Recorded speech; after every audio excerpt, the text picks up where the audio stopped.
わからん。やばくない？あら、濃い色になったじゃん。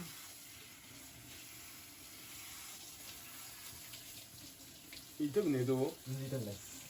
マジか。なんか根元だけ異常に明るい。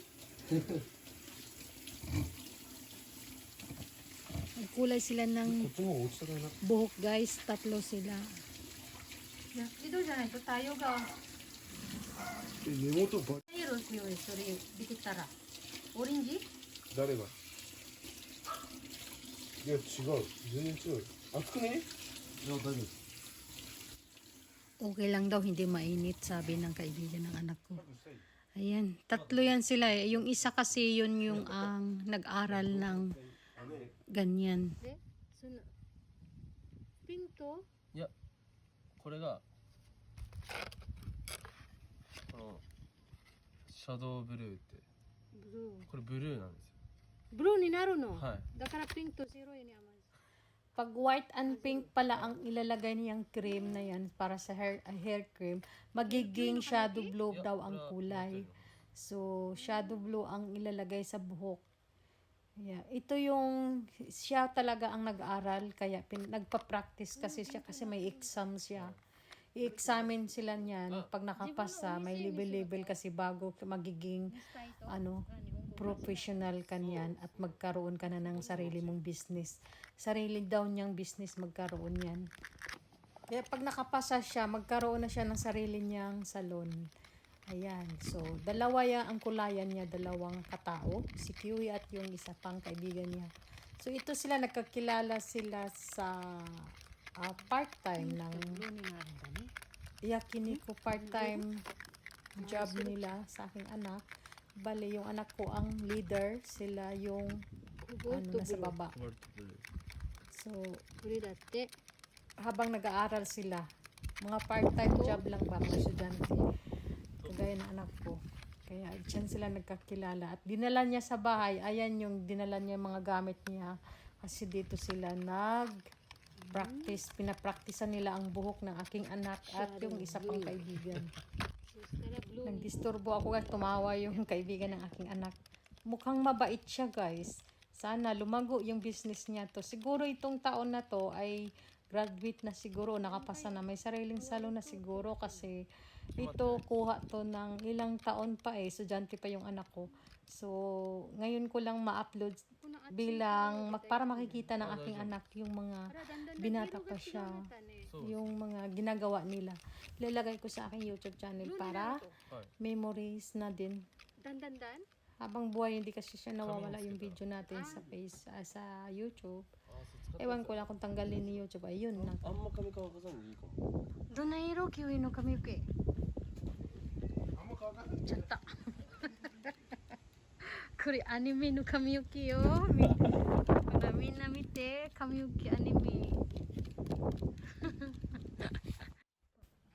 So lumipat sila sa aming opisinang maliit guys. Na hindi ginagamit ay kasi mainit sa labas.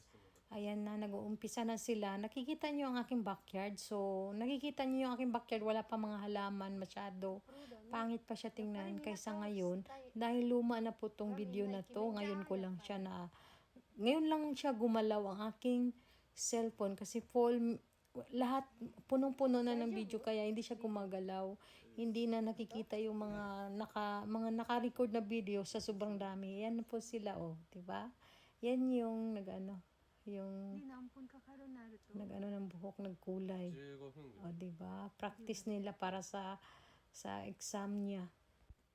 Tinanong ko kung ilang minuto bago siya liguin. 15 minutes daw.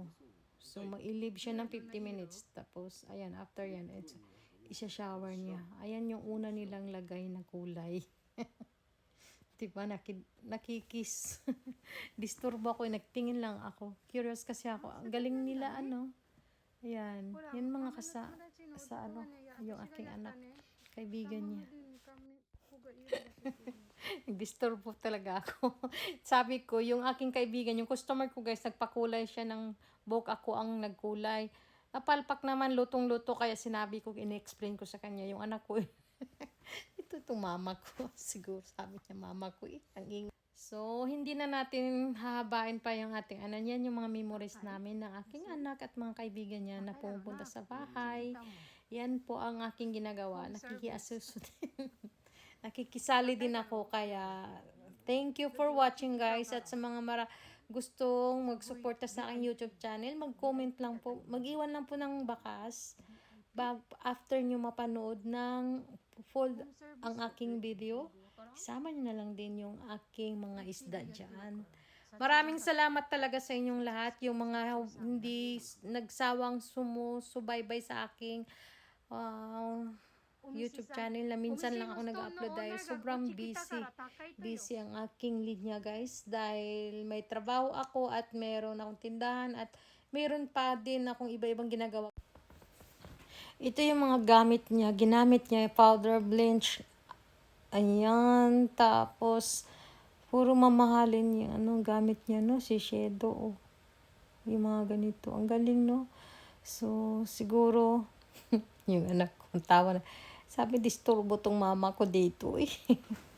Ayan nag-blue na siya guys, ayan ganun lang pala, puti at saka pink ang ihalo, magiging blue, shadow blue. Ayan, kagaya, sana siya, matupad yung pangarap niya. Siguro itong taon na to, 2026 na ngayon, nag-voice over ako. Siguro, ayan, may sarili na siyang salon. O nakapasa na. Kasi dito, madali lang sa Japan eh. Ayan galing. Nako, ako hindi ako mahilig sa kulay. Nagkulay ako noon, nung kabataan ko. Kaso, kulot kasi yung buhok ko, natural na kulot. Siya, nasira, nagda-dry. Kaya ayaw ko na. At hindi bagay sa akin ang may kulay. Ang bilis niya, sabi ko. Ang bilis mo, malapit na matapos, pro. Iba talaga pag professional, tumawa siya, guys. Ayan yung buhok niya, yan yung shadow blue. Yung buhok niya, di ba? Ganda. Ang ganda. Muntik na, malapit na. So, ayan ang aking mga bisita. Bisita ng aking anak ay nakikigulo din ang mama. At niloko ko yung ito. Kasama din ba to? Yung handsop yun eh. Tawa siya, hindi pala kasama yun. Okay guys, thank you for watching guys. Mag-iwan na ng bakas dyan.